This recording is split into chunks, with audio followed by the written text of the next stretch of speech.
पहले उम्र पे तो मुझे कुछ और याद नहीं था सिवाय अब्दुल्ला के, कोई और दुआ मैंने नहीं की।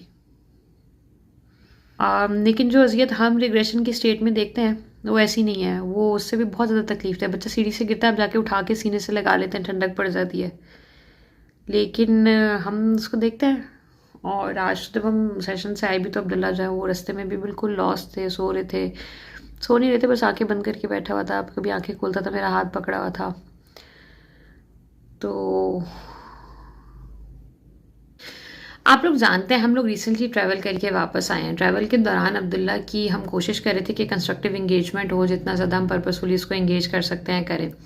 लेकिन पॉसिबल नहीं है बहुत ज़्यादा कि आप चीज़ों को कंट्रोल कर सकें या चीज़ों को उस तरह से मैनेज कर सकें जैसे आप अपने शहर में करते हैं। कराची में उसकी मल्टीपल थेरेपीज होती हैं, एक जगह से दूसरी जगह जा रहे होते हैं।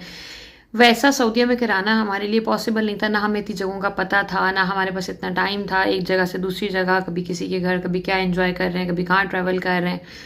तो तब अब माशाल्लाह माशाल्लाह अब्दुल्ला ने बहुत अच्छे से कोप अप किया। मैंने बताया था उस पूरे टाइम के अंदर 2 दफ़ा मेल्टडाउन आया। एक दफ़ा जब मक्का में आया तो बहुत थोड़े टाइम का था, रियाद में थोड़ा लंबे टाइम का आया। हम वापस आए, पहला वीक हमारा अच्छा गुजरा। उसके बाद से अब्दुल्ला ने कंपैरेटिवली डिटोरिएट करना शुरू कर दिया। आप में से कुछ लोगों ने जो उसकी लास्ट वीडियोस देखी उसमें नोटिस भी किया कि वो आई कॉन्टैक्ट नहीं कर रहा, वो उस तरह से रिस्पॉन्सिव नहीं है, थोड़ा सा लॉस्ट लग रहा है। तो फाइनली मुझे तकरीबन 1 हफ्ता तो लगा इस चीज़ को एक्सेप्ट करते हुए, साइन एंड सिम्टम्स को देखने के बाद, कि अब्दुल्ला जो हैं वो रिग्रेस कर रहे हैं।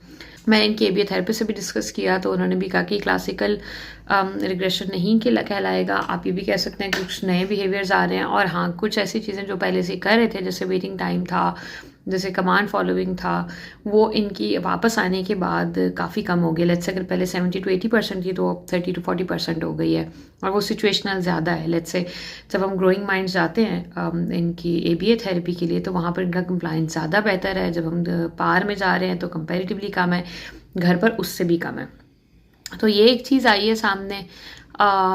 मुझे थोड़ा सा एक्सेप्टेंस में भी इशू हो रहा था। हर किसी को होता है, जाहिर सी बात है, हम अपने बच्चे पे इतनी मेहनत करते हैं। 2 ढाई साल की मेरी एफर्ट्स थी, उसके साथ थेरेपीज़ थी।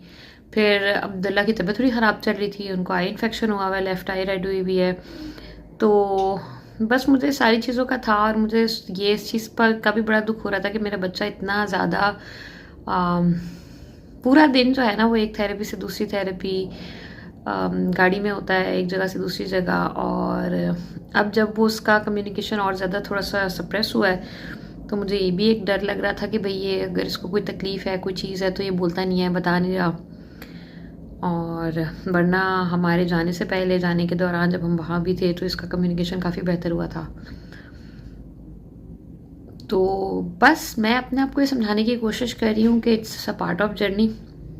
प्रोग्रेस हो, रिग्रेस हो, लेकिन जितना डिप्रेशन और जितना परेशानी मुझे अब्दुल्ला के डायग्नोसिस की हुई थी या उस वक्त हुई थी, मोर और लेस वैसी मुझे अभी हुई है। बस ये है कि तब मेरे पास टाइम था परेशान होने का बैठ के दुख करने का। अभी मेरे पास टाइम नहीं होता डेली बेसिस के ऊपर अब्दुल्ला के साथ तो जाना है। और मैं टाइम वेस्ट नहीं कर सकती, हम लोग टाइम वेस्ट नहीं कर सकते।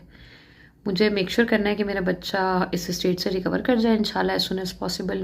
मुझे हर वो चीज़ करनी है जो उसको मदद करेगी। तो मैं आपसे नेक्स्ट वीडियो में शेयर करूँगी कि वो कौन कौन से सेंसरी प्रोटोकॉल हो सकते हैं जो आप घर पे कर सकते हैं, क्योंकि अब्दुल्ला की सेंसरी नीड्स भी बढ़ी हुई हैं बहुत ज़्यादा।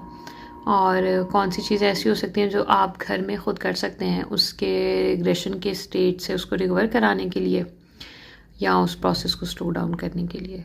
तो आज से मैं ख़ुद भी अब्दुल्ला के साथ वो प्लान स्टार्ट कर रही हूँ। और इंशाल्लाह मेरी तवक्को है कि अगले मंडे तक चीज़ें बेहतर होनी चाहिए और उससे अगले मंडे तक इंशाल्लाह अब्दुल्ला रिकवर करने चाहिए। आप लोगों की बहुत दुआ चाहिए। मैं आज ही किसी को कह रही थी कि मैं बहुत ज़्यादा जो बातें तकलीफ़ें होती हैं उनके ऊपर भी इस तरह से पब्लिकली नहीं रोती। लेकिन पता नहीं, अब बाकी इंस्टाग्राम भी है, सोशल मीडिया भी है, फेसबुक भी है, यूट्यूब भी है, लेकिन जो कनेक्शन मेरा टिकटॉक के थ्रू आप जैसे बहुत सारे वालिदैन से बना है, मेरे जैसे बहुत सारे वालिदैन से बना है, वो बिल्कुल डिफरेंट है। मेरे इर्द गिर्द रिश्तेदार, बहन भाई, दोस्त सब हैं, लेकिन मैं वो बात कहती हूँ ना कि वो हमसे मोहब्बत भी कर सकते हैं, हमदर्दी भी कर सकते हैं, लेकिन वो ये चीज़ समझ नहीं सकते।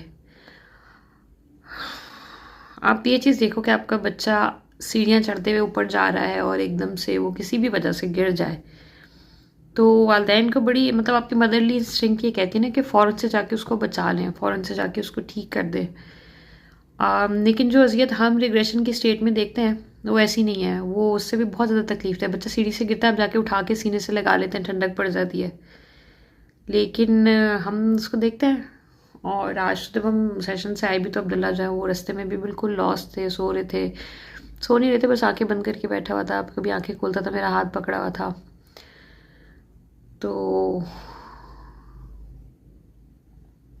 बस कभी लगता है कि शायद हमें जाना नहीं चाहिए था लेकिन हम उम्रे पर ही गए थे, और पहले उम्रे पर तो मुझे कुछ और याद नहीं था सिवाय अब्दुल्ला के। कोई और दुआ मैंने नहीं की। आप लोग भी दुआ में याद रखिएगा। मैं इंशाल्लाह आप लोगों से शेयर भी करूँगी कि वो कौन कौन सी चीज़ें हैं जो आप अपने बच्चों के साथ कर सकते हैं। और अगर आप में से भी किसी का बच्चा रिग्रेशन की स्टेट में है, तो मेरा मैसेज आपको ये है कि मैं आपको महसूस कर सकती हूँ। I can feel you, I can pray for you. Allah ताला आप सबके लिए मेरे समीत बहुत आसानियाँ करें।